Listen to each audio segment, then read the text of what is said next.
Today is the day that I graduate college. That I am the first in my family at age 32 to graduate college.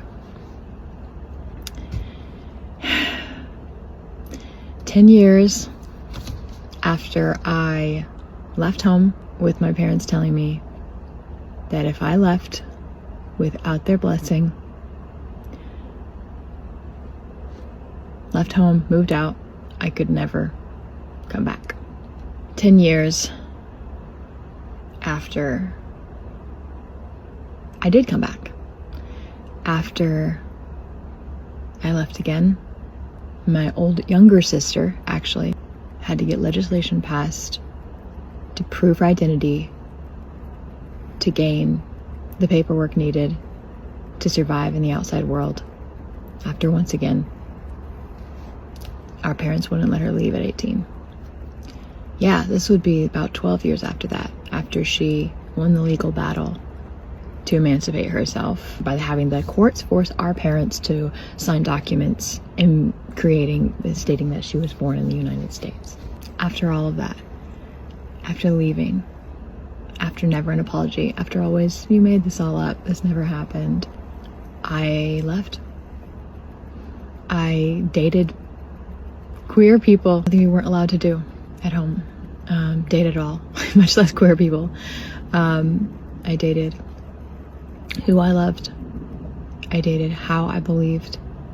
I changed my name. I changed my gender. Got a job, which we weren't allowed to do as women growing up as well. I walked in. I applied. I did it. I wore what I want. I dreamed young of having this haircut. I made my friends. I started working out. I started wearing leggings. Moving in my body and dancing without fear of tempting a brother with my body. I started moving free of fear of, oh no, your thing isn't this high. You bent over and somebody could sin. And I got a dance minor. Doing all kinds of lifts and inversions and touching that we weren't allowed. We weren't even allowed to, we weren't allowed to play sports or swim in the same pool as men. And now I am dancing and lifting and running and climbing with everyone. We weren't allowed to actually get an education as women, but not only that, but everything was kept, even though I cried and begged my dad at 22. I did it. And when I left, no one in my family from age 37 to 18, all 9 of us, have gotten a college education. I think my parents have wisened up in 10 years, and my younger siblings are now getting online college. And some of them, being raised a little differently than me, looking at me and saying, what's your problem? Why are you why are you saying these things? Why are you complaining? Because doesn't sound like it was that bad. But yeah, that's what happened. And despite all of that, despite never kind of having closure, at the end of the day, I fell in love with who I fell in love with. I loved them how I loved them. I explored witchcraft and joined a coven. I explored Buddhism and yoga and got a 200-hour yoga teacher training. I've spent the last 7 years working in nonprofits for LGBT individuals and individuals that are leaving domestic violence and high control environments. Fell in love and dated multiple people at once, including my very good friend, Jonathan, who has supported me through a lot. A wonderful queer therapist in the Austin area, and my beautiful friends, Christy and Bren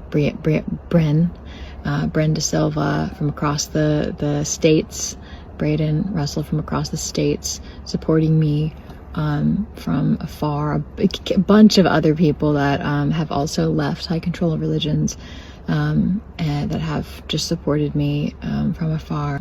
But yeah, I want to thank especially, special thanks to Out Youth for giving me my first internship. Special thanks to Austin Community College for giving me my first experience in higher education, experience in a lot of things. and my first girlfriend, Evelyn Fisher, who just, we were in it. We were in it together, in the highs and the lows, and me trying to navigate the world. And special thanks to anyone that I dated that supported me along the way. But yeah, again, special thanks to my friend Nin Emery, beautiful therapist, and in our friend group that has just been such a spiritual supporter of me, and such a wonderful friend. And yeah, I have to do it, and a special shout out and a special thanks to Jonathan, because they have supported me not only here and there financially, but emotionally, and encouraged me more than anything else when I was going to drop out and being like, this is not for me. All of this stuff is overwhelming. You know, I think I'm neurodivergent. My brain is freaking out, and why am I even here? No one wants me to be here. They would call me late at night and tell me things about myself, tell me things about my strengths. They had seen me host meditation and intimacy events, feminine intimacy events for healing trauma, and they would speak to me about how my leadership and my presence and the healing that I have with children and adults was needed in the world, and tell me that the world needed me, and that I needed to stay in education and share this with others. So thank you especially to you, Jonathan, because I'm sure you know, but it was those conversations that kept me going. Yeah. And here I am, and about to graduate with a major in psychology and a dance minor, and be the first of my siblings to walk, and receive my diploma from a Institute of Higher Education. My sister Alicia will be there with me, and her wonderful husband. And I just keep running through in my head the lyrics to a song that me and my team used for our ballet midterm this semester, which is I Did It My Way by Frank Sinatra. So I face the final curtain. The end is near. I'll state my case, of which I'm certain. I've lived a life that's full. I've traveled each and every highway, and now, much more than this, I did it my way.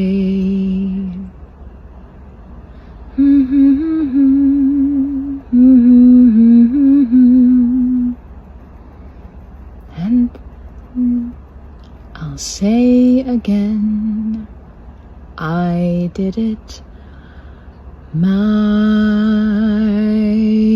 way. And that's going to be running through my head all day. Thankful to my ballet mates who choreographed with me this semester, and everyone who's, because that song really encapsulates this for me today and everything over the last 10 years. And no one can take that away. And let me tell you something. So can you. See you on the other side.